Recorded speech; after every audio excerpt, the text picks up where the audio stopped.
Many of these questions as possible, so if I can ask all of our panelists to keep your responses very brief from this point forward, because we've got about 7 minutes and I want to answer as many questions as we can. Okay. My question is specifically for tech. I know in your music you speak about the fourth branch, also known as the media, portraying false images onto what religion is, what we should be as human beings.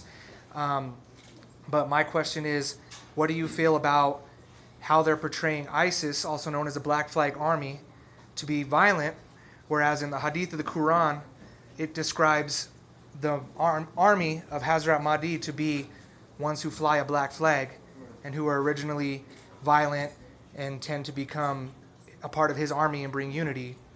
I think what's interesting is that we were talking about this yesterday, the idea of the devil in Judeo-Christian religion, which includes Islam, the idea of shaitan is the idea that you can be as wise as the angels.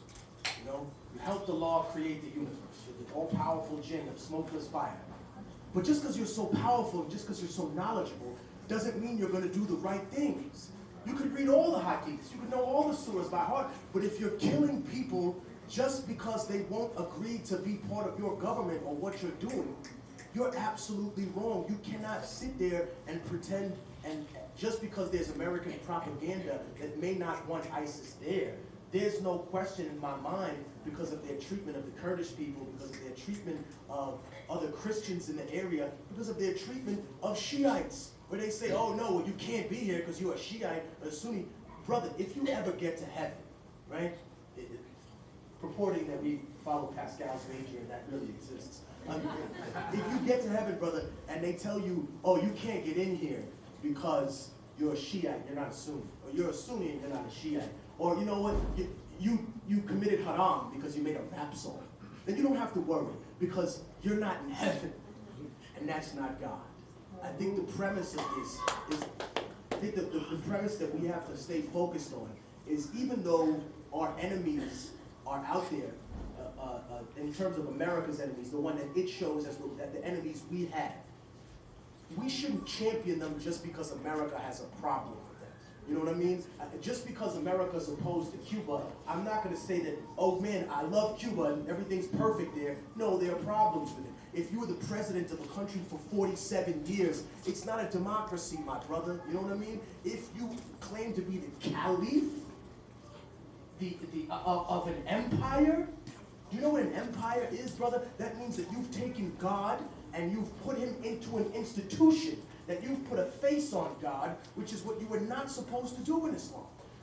You decided to take something spiritual and turn it into something physical. So instead of caring about being a good person and being a good human being and loving your fellow man, which is the premise of a religion like, let's say, Judaism, now I have to protect this state as opposed to this premise of who I am as a person, which is a beautiful thing, because let's not forget, states don't have friends. States have interests. People have friends. States never have friends. America doesn't have friends, okay? America has interests in other countries that it wants to pull out. We're nobody's friend. And you can tell that because every single time that we've ever had somebody that aligns themselves with us, we eventually get rid of them. Osama bin Laden, that was our boy. Saddam Hussein, that was our boy. And guess what? The leader of ISIS, when they were fighting in Syria and we were flooding money through them, he was our boy too. And now we want to get rid of him.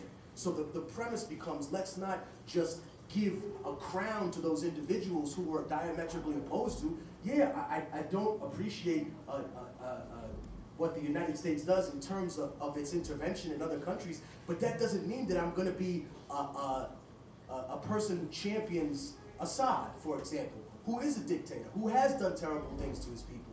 I think that the question then becomes, we have to really be in depth when we're talking about those specific subjects, because we're not there as a people. You know, we're here in America. When we go out there, the most important thing is that we don't have this transplanted activism that people went to Ferguson with, as if they knew what was better for those people than the people that were there. We need to go, if you're going to be there, you have to speak actually to the Iraqi people and say, hey, listen, yes, ISIS has provided certain services. They've done all this, but in return for what? At the cost of what? Now I have to claim that you're the caliph. Now I have to kneel to you. The reason that religion and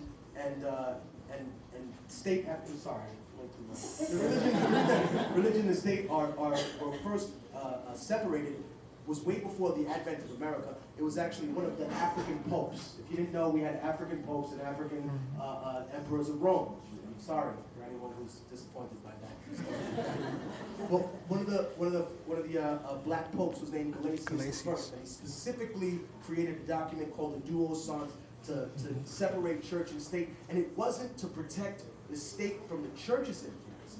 It was to protect the church from the state's influence. They said, state and politics, this is money, this is corruption. How can we put this into a state or an empire? It will ruin Christianity. Don't you see what will become? He said this in the middle of the 5th century or the end of the 5th century. So looking at it from that premise and realizing what Christianity then became through all of the years, whereas half the Crusades weren't even against other Muslims, they were against other Christians to consolidate power. So what is ISIS doing? It's not just attacking other Christians, it's attacking other Muslims to consolidate power, which puts it in the same premise. Thank you.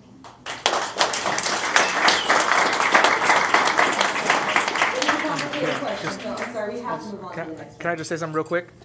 If everybody would wish Miss Bianca McConnell happy birthday.